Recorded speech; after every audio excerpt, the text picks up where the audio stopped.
வரலாற்று காலம் தொட்டு கொண்டாடப்படக்கூடிய ஒரு அற்புதமான நதி. தமிழ்நாட்டில் வேறு எந்த நதிக்கும் இதுபோல் புகழும் பெருமையும் கிடைச்சதில்லை. ஆனால் வைகைக்கு கிடைச்சிருக்கு.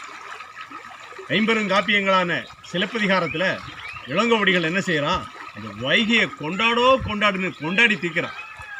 காரணம் என்னென்னா, இதனுடைய கால வரையறை நமக்கு தெரியலை. அதான் உண்மை. சங்க காலத்திற்கு முதலிருந்தே இந்த நதி ஓடிக்கொண்டிருக்கு. அதான் இளங்கோவடிகள் என்ன சொல்கிறான்னா, பொய்யா குலக்குடி அப்படின்னு இந்த வைகையை சொல்கிறான். இது ஒருபோதும் பொய்த்து போகாது, ஆண்டு முழுவதும் தண்ணீர் வரக்கூடிய நதி. அதனால்தான் பொய்யா குலக்குடின்னு என்ன செய்கிறான், சேரன் செங்குட்டுவனுடைய தம்பியான இளங்கோவடிகள் எழுதுறான். இதை பொய்யா குலக்குடின்னு எழுதுறான். பொய்த்து போனதில்லை. காலமாற்றம் வந்துச்சு, வருஷநாட்டில் மக்கள் தொகை கூடிச்சு. மக்கள் தொகை கூட மரங்களை வெட்ட ஆரம்பித்தான். இந்த வைகையினுடைய இரு கரைகளிலும் கண்ணகி கண்ட நீர் மருது மரங்கள் இல்லாமல் போனது. அதான் வேதனை. அந்த நீர் மருது மரங்கள் எப்படிப்பட்ட தன்மையை உடையது என்று கேட்டால், வெயில் காலங்களிலே அந்த ஏப்ரல் மே ஜூன் ஜூலையில் என்ன செய்வாங்க, அந்த தென்மேற்கு பருவமழை தொடங்குவது வரை ஒரு 3 மாத வெப்பம். அந்த 3 மாத வெப்ப காலத்திலே இந்த ஆற்றுல கொஞ்சம் போல தண்ணி ஓடுமா. அப்போ அந்த நீர் மருது என்ன செய்யுமா, இந்த தண்ணியை உறிஞ்சி வச்சிருக்குமா. மற்ற நாட்களில் ஆற்றுல தண்ணி ஓடக்கூடிய நாட்களில் நீர் மருது தண்ணியை உறிஞ்சி வச்சு அந்த வெப்ப காலத்தில் தண்ணீரை வெளியிட்டு இந்த ஆற்றினுடைய சமநிலை மாறாது ஆண்டு முழுவதும் தண்ணீர் ஓடி இருக்கிறது இந்த வைகையில். வரலாற்றில் இது எந்த நதிக்காவது இருக்கா, பெருமை இருக்கா? 8 நாட்டில் ஓடுதுன்னு சொல்கிறான். இதை நைல் நதியை. அமேசான் எவ்வளோ பெரிய நதின்னு சொல்கிறான். உலகத்தில் நீளமான நதி, அகலமான நதி, ஆழமான நதி கிடையாது. இந்த பாருங்க, மணலோடு கிடந்து விளையாடுறோம். மணல், இந்த மணல் கிடைக்குமா? அமேசானில் கிடைக்குமா? அந்த மணல் கிடைக்காது. நைலில் கிடைக்குமா? கிடைக்காது. சிந்துவில் கிடைக்குமா? அந்த மணல் கங்கையில் கிடைக்குமா? இங்கே கிடைக்கும். அதுதான் இதனுடைய சிறப்பம்சம். என்ன, ஒரு மணல் என்ன செய்யுது, அள்ளி விளையாடலாம் மணலை. தண்ணீரை சுத்தப்படுத்தி கொடுக்கக்கூடிய மிகப்பெரிய பியூரிஃபையர் இந்த மணல். வரலாறு சொல்லுது, நான் சொல்ல, அறிவியல் சொல்லுது. தண்ணியை சுத்தமாக வடித்தெடுக்கக்கூடிய, அதாவது பியூரிஃபைடுன்னு நம்ம சொல்கிறோம்.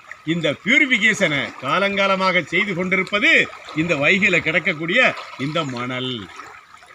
கங்கையில் எவனாவது மண்ணள்ளி போட்டிருக்கானா பார்த்துருக்கீங்களா? ட்விட்டரில், ஃபேஸ்புக்கில், இன்ஸ்டாகிராமில் கங்கையில் மணல் அள்ளி காமிச்சு இதுதான் கங்கை ஆற்றினுடைய மணல் அப்படின்னு சொல்லி எவனாவது காமிச்சிருக்கானா?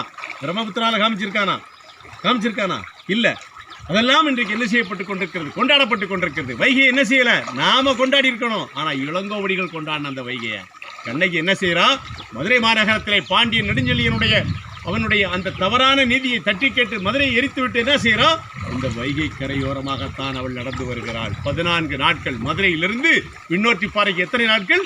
14 நாட்கள் நடையோ நடை என்று நடக்கிறாள். நடந்தா என்ன செய்கிறான், வண்ணாத்திப்பாறை என்று சொல்லக்கூடிய விண்ணோட்டிப்பாறைக்கு என்ன செய்கிறான், 14 நாட்கள் இந்த வைகை கரையின் வழியாக நீர் மருது மரங்களை தழுவி வந்து சேர்வதாக இளங்கோவடிகள் சொல்லுகிறார். எப்படிப்பட்ட ஒரு காப்பியம் சிலப்பதிகாரம். சிலப்பதிகாரத்தை படித்தா அது எப்படி எந்த உணர்வை நமக்கு தருமோ அந்த உணர்வு எனக்கு இப்போது இருக்கிறது. கண்ணகி இந்த வழியாகத்தான் அவள் நடந்து சென்றிருக்க வேண்டும் என்று நினைக்கும் போது அந்த காப்பிய காலத்தோடு என்னுடைய உடலும் மனமும் என்ன செய்கிறது, ஒட்டிக்கொள்கிறது, ஒரு உணர்வை தருகிறது. இந்த பிரபஞ்சத்திலே தண்ணீர் என்பது இறைவனுடைய படைப்பிலே, இயற்கையினுடைய படைப்பிலே மிகப்பெரிய அற்புதம். இந்த அற்புதம் இன்றைக்கு என்ன செய்கிறது, காலங்காலமாக இந்த வருஷ நாட்டை தழுவி என்ன செய்கிறது, ஓடிக்கொண்டிருக்கிறது. இந்த நீர் ஓட வேண்டும்.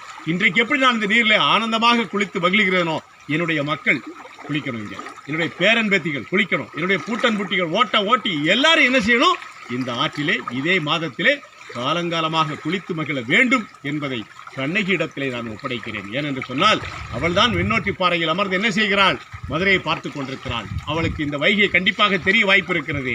கண்ணகி பெருமாட்டியே, இந்த தண்ணீர் என்ன செய்ய வேண்டும், காலங்காலமாக ஓட வேண்டும், அதற்கு நீதான் சாட்சி என்று நிறைவு செய்கிறேன்.